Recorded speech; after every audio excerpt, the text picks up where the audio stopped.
बिस्मिल्लाहिर्रहमानिर्रहीम अस्सलाम वालेकुम। तो क्या हाल है आप सबके? उम्मीद है कि सब खैरियत से होंगे जनाब, और मैं भी अल्हम्दुलिल्लाह और मेरी फ़ैमिली भी माशाल्लाह बिल्कुल ठीक ठाक है।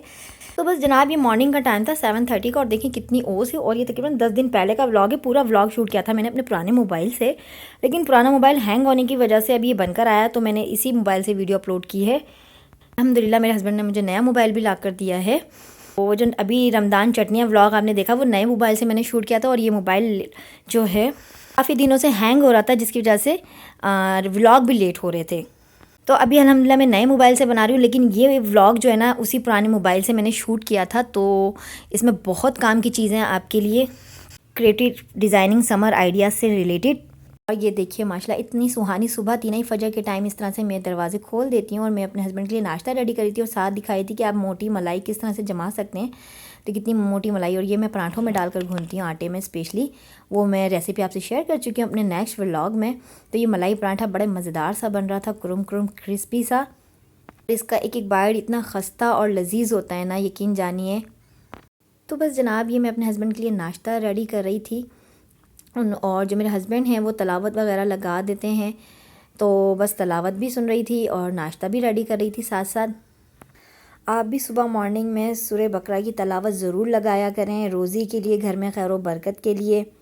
तो मलाई से रिलेटेड ये था कि आपने रात को दूध बॉईल करना है, और 1 घंटे के लिए उसको छन्नी वाले ढक्कन से हवा में पंखे में रख देना, और सोने से पहले चाहे 12 बजे सोने जा रही हैं या 1 बजे सोने जा रही हैं, उसको फ्रिज में रख देना। और जब आप सुबह मॉर्निंग में उठेंगी फजर में, तो 6 बजे जब आप उसे दूध को फ्रिज से निकालेंगी, तो यकीन जानिए इतनी मोटी मलाई उस पर होती है। तो 2 से 3 दिन में अगर आपके घर 1-1.5 किलो दूध आता है, तो 2 से 3 दिन में इतनी मलाई माशाल्लाह 1 कटोरी भर के निकल आती है। जैसे कि बड़ी कटोरी मैंने ग्रीन वाली आपको दिखाई होगी, तो अच्छी खासी होती है कि आप 2-3 दिन का आटा उसका मलाई डाल के पराठों का घून सकती हैं। और ये यमी सा मैंने हाफ फ्राई अंडा बनाया है।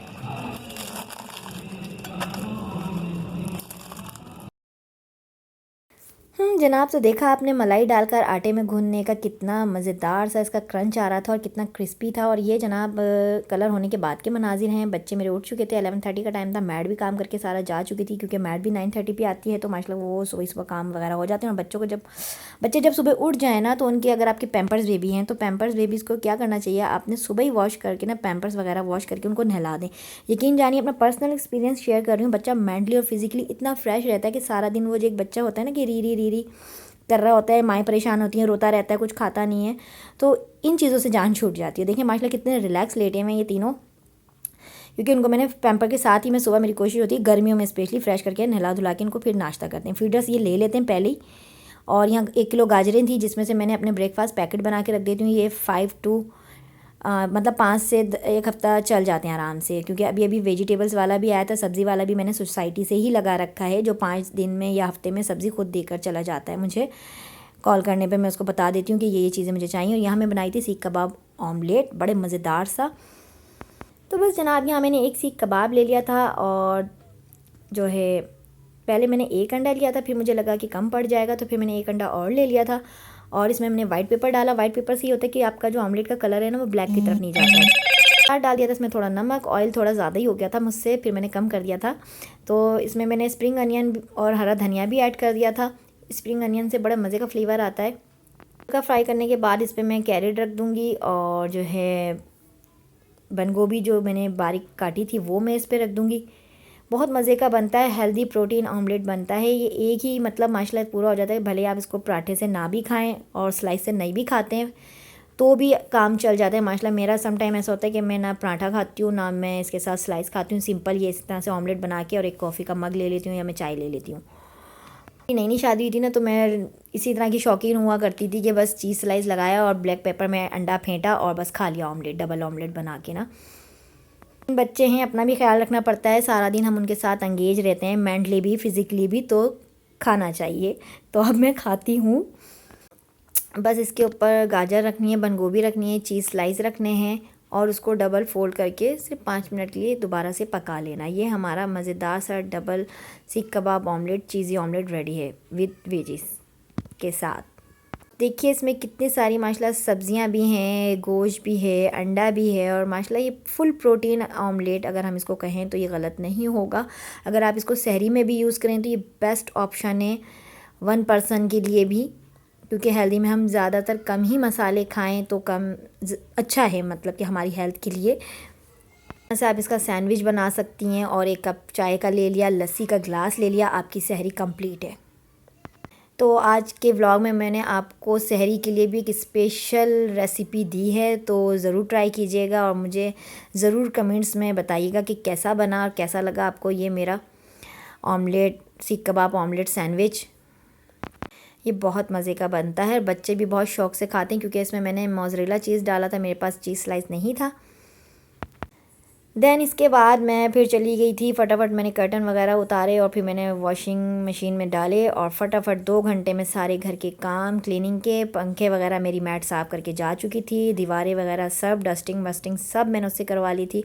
और डस्टिंग वगैरह तो माशाल्लाह डेली बेसिस पे ही होती है, लेकिन डीप क्लीनिंग वाली जो डस्टिंग होती है ना, वो फिर मैं करवाती हूँ 10 to 15 डेज़ में। और यहाँ मैं कालीन और कारपेट वगैरह भी धो रही थी, प्रेशर के साथ पानी मार रहे थे, आप ही मार रही थी प्रेशर के साथ पानी। और ये देखें, यहाँ मैं दिखाई थी कि बस ड्रायर होने पर पर्दे जो है मैंने हाथ के हाथ आयरन किए और डालने थे। साथ ये हसनैन, इर्तिज़ा सब ने मिलकर मेरे साथ कारपेट वगैरह वॉश करवाए थे, तो सभी ने दोबारा ये नहाए हैं, कपड़े चेंज किए हैं इन लोगों ने। और साथ मैंने साफ़ियाँ भी भिगा दी थी, हम तो इन्हें साफ़ियाँ ही कहते हैं, चूल्हे के कपड़ा जो होता है।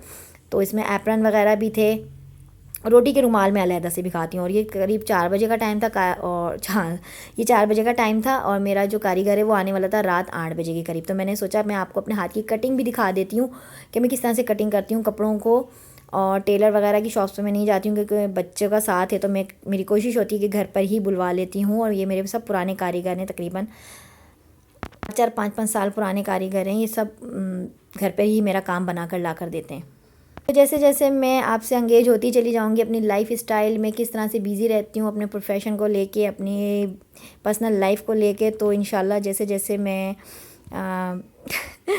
कि जब मेरे 1000 सब्सक्राइबर हो जाएंगे तो इंशाल्लाह मैं अपनी पर्सनल लाइफ की जो एक रूटीन होती है डेली वाली, कि मैं कैसे अपने काम को और अपने घर को मैनेज करती हूँ, तो वो मैं आपसे ज़रूर शेयर करूँगी। तो जल्दी जल्दी मेरे चैनल को सब्सक्राइब कर लें।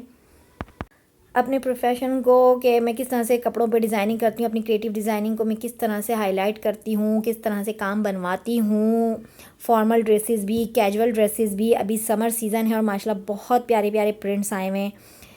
इस तरह से मैं काम बनवाती हूँ अपने कारीगर से, वेडिंग सीज़न वाले सूट भी या घर में कैजुअल पहनने वाले। तो बस ये आपको टिप्स एंड आइडियाज़ मिलेंगे बहुत ही अलग किस्म के। तो यहाँ मैं आपको अपनी कटिंग दिखाई दी, हर चीज़ प्रॉपर बना कर देती हूँ। और ये सब तकरीबन 1-1, 1.5 साल पहले के कटिंग हुए हैं मेरे हाथ के, जब हमने अपने ही ड्राइंग रूम में एक दुकान बनाई थी, शॉप्स लगाई थी। बहुत अच्छा हमें उसका रिस्पांस मिला था कोरोना वायरस के दौरान। तो जनाब यहाँ मैं आपको कटिंग दिखा रही हूँ कि ये बैक पे मैंने डिज़ाइनिंग दिया, क्योंकि हाई टेल जब आप बांधते हैं ना अपनी पोनी टेल, तो उस पर बैक पे मुझे तो डिज़ाइनिंग बहुत अच्छी लगती है, तो मैंने इस पर बैक पे भी डिज़ाइन दिया, दामन का थोड़ा सा पीस कटिंग करके। और सामने मैंने बनवाना था चाइनीज़ कॉलर लूप्स के साथ, जो गोल टोपी वाले बटन होते हैं, मोती के ऊपर कपड़ा लगा के जो बनाए जाते हैं। साथ कवरिंग पट्टी आनी थी पूरे चारों तरफ, चौक दामन पे अंदर से 1.5 इंच की। और ये सीढ़ी लेस भी कहते हैं, बहुत से लोग इसको जॉइंट लेस भी कहते हैं। तो ये सब मेरी पिछले साल की कलेक्शन डिज़ाइनिंग वगैरह हैं जो मैंने बनवाई थी। और ये अनरखा स्टाइल था, जबकि 2.5 मीटर में बनना नामुमकिन सी बात है अनरखा, लेकिन मैंने इसको बनाया एज अ लुक वाइज भी। और ये देखिए कितनी फिनिशिंग से मेरे कारीगर ने बनाया हुआ है इसको। ये बैक साइड है, अंदर का साइड। ये सब जो है ना लाइम लाइट वालों की शर्ट्स थी। हमेशा हम लोग ने काम, जो 2 साल हमने अपने घर में ही काम माशाल्लाह रखा है, तो सब ब्रांड पे ही हम दोनों सिस्टर्स ने बनाया है। मेरी बड़ी वाली सिस्टर जो ऊपर होती हैं, और वो मेरी जिठानी भी हैं, मेरी सिस्टर भी हैं। तो माशाल्लाह काफ़ी अच्छा टाइम गुजरता है, वक्त गुजरता है। और ये वाला पीस मैं आपको शो करवाती हूँ, ये अलकरम का था। ये सिर्फ मैं आपको इसलिए दिखा रही हूँ कि आपको एक आइडिया हो जाए, अभी ईद से रिलेटेड अगर आप कुछ बनवाना चाह रही हैं और कम बजट में जाके एक ब्रांडेड सूट कैसे, जैसे एक लुक वाइज कैसे आप बना सकती हैं, तो वो भी मैं आगे इंशाल्लाह आपसे शेयर करूँगी, ये आइडियाज़ भी। कौन सी लोकल मार्केट से आप अच्छा फैब्रिक परचेज़ कर सकती हैं और उसको किस तरह से एक डिज़ाइनर लुक में बदल सकती हैं कम बजट में लाकर। तो ये तो खैर अलकरम की थी, मैंने सब ये ऑनलाइन मंगवाई हैं इनके आउटलेट से। क्योंकि तो जनाब ये लूज़ फिटिंग कुर्ता कहलाता है, इसका भी बोट नेक गला है और बड़ा प्यारे स्टाइल में ये सिला हुआ है। एकदम फिटेड नहीं है, लूज़ फिटिंग कुर्ता होता है, जो लॉन्ग शर्ट भी कह सकते हैं आप इसको, थोड़ा सा बैगी और फ्लोई स्टाइल में होता है। और ज़्यादातर मैं ना इन पे जो मेरे ओरिजिनल फैब्रिक होते हैं, ब्रांड पे बने होते हैं कपड़े, तो उस पर मैं शामोस सिल्क लगाना पसंद करती हूँ, क्योंकि जब आप इतना महंगा ख़रीदते हैं तो उस पर फिर वो लोकल साटन जो है ना, दाना आ जाता है अंदर से, भुरभुरा सा हो जाता है, मीन्स कि ख़राब हो जाता है एक दो धुलाई के बाद। तो कोशिश करें आप भी कि अगर आप ब्रांड पे अपने सूट बनवा रही हैं, तो अगर आपको कवरिंग पट्टी या डोरी पाइपिंग या कुछ इस टाइप का लगवाना है अंदर से, तो शामोस सिल्क बेस्ट ऑप्शन है।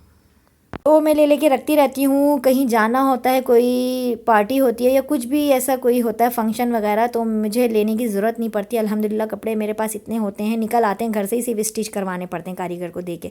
तो ये पूरा इसका डिज़ाइनर लुक है। ये 2 पीस था अलकरम का, पेस्ट पे बना हुआ, पेस्ट फैब्रिक जो होता है। तो देखिए पहनने का इतना प्यारा लगता है, और सिंपल इसके साथ जो है ना ऑलिव ग्रीन कलर का प्योर शेफून का दुपट्टा है। 2 पीस के साथ ज़्यादा मैं प्योर शेफून का दुपट्टा लेना पसंद करती हूँ, क्योंकि वो काफ़ी लाइट वेट होता है। और ये था लेमन टार्ट वालों का। इसका फैब्रिक मुझे इतना मज़े का नहीं लगा। ये भी मैंने ऑनलाइन ही मंगवाया था फेसबुक से। तो ये भी पेस्ट पे बना हुआ है पूरा फैब्रिक। तो इसका था मेरा फ्लेयर वाला, गरारे चल रहे हैं ना आजकल खाड़ी स्टाइल में, तो वो मैं बनवाऊंगी। और ये मैंने कट कर लिया था, जब ये इंशाल्लाह स्टिच होके आएंगे तो मैं ज़रूर दिखाऊंगी। ये मेरा इरादा था चांद रात को पहनने का है। तो इस पर मैंने चिकनकारी का कपड़ा यूज़ करा है फैशन डिज़ाइनिंग के लिए, और एक बारीक सी GPO की लेस ली है, और साथ है गोटा किनारी सिल्वर कलर की। तो आप भी इस तरह से अगर है आपके पास 1 पीस, जैसे 1 पीस जो सूट होते हैं, तो आप उसको, जैसे छोटी बच्चियां हो गई 7 साल की 8 साल की, तो अच्छे लगते हैं कॉटन गरारे भी, क्योंकि आजकल तो गर्मियां हैं और गरारों का सीज़न तो वैसे ही ऑन हुआ हुआ है, इन हुआ हुआ है, सॉरी। आज के व्लॉग में मुझे लग रहा है मैं इतना बोल रही हूँ अपने काम को लेके, क्योंकि मेरा पर्सनली जो है ना कुकिंग से ज़्यादा जो इंटरेस्ट है ना, एक 13 साल की एज से तकरीबन मैंने इस काम को, मेरी जो अम्मा है माशाल्लाह, वो तारिक रोड पे जो है, जब हम 9-10 क्लास में हुआ करते थे, तो माशाल्लाह कभी उन्होंने हमसे घर का काम भी नहीं लिया। और माशाल्लाह वो करती थी एक बुटीक में काम, 9 बजे से 3 बजे की टाइमिंग होती थी, सुबह 9 से 3 बजे की टाइमिंग। तो बस उन्हीं को देख देख के उनके काफ़ी कपड़े मैं ख़राब भी करती थी, और वो लेकर भी आती थी, अपने मोहल्ले में भी देती थी, कि जिसको ज़रूरत होती थी वो उसको भी देती थी स्टिचिंग के लिए। मींस कि वो वाला दौर भी हमने अपनी लाइफ में जिए हैं। तो हमने उनको देख देख कर ही माशाल्लाह इतना सीख लिया, इतना आ गया है कि मैंने अपने बारात वलीमे के ड्रेसेस भी खुद डिज़ाइन किए, खुद ही स्टिच किए। और बस लग रहा है मैं सारी बातें आपसे बोल दूँगी अपनी।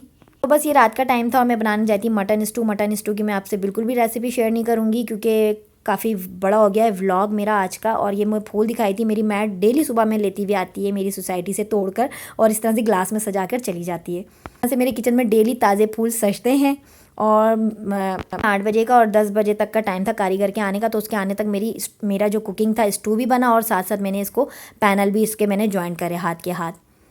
आप देख सकें कि मैं भी घर में इस तरह से माशाल्लाह मेरी जो एक डिज़ाइनिंग होती है, प्रॉपर काम होता है। सम टाइम मैं अवॉइड ही करती हूँ, क्योंकि बच्चे डिज़र्व करते हैं मेरा सारा टाइम। तो एक ये रीज़न है कारीगर रखने का। और ये टाइम था तकरीबन 8 साढ़े 8 बजे का, और बच्चों को मैंने अब खाना वगैरह भी खिलाना था। मैंने पर्दे भी आयरन करने थे, क्योंकि आज मैंने सारे माशाल्लाह टोटली काम कर लिए थे। और इंशाल्लाह ये अभी संडे को सारे जब सिलकर आ जाएंगे, तो मैं आपसे ज़रूर शेयर करूँगी अपनी सारी डिज़ाइनिंग्स। और अभी जो मैंने लिए हैं कुछ कपड़े 3 पीस, वो भी इंशाल्लाह मैं आके व्लॉग में शेयर करूँगी। व्लॉग खासा लंबा हो चुका और यहाँ मेरे पर्दे भी आयरन हो चुके। तो बस जनाब अपना रखिएगा बहुत सारा ख्याल, मुझे रखिएगा दुआ में याद, इसी दुआ के साथ कि दूसरों को आसानियाँ दीजिए। अल्लाह पाक आपके लिए आसानियाँ पैदा फरमाएंगे। फिर मिलेंगे नेक्स्ट व्लॉग में, तब तक के लिए अल्लाह हाफिज़।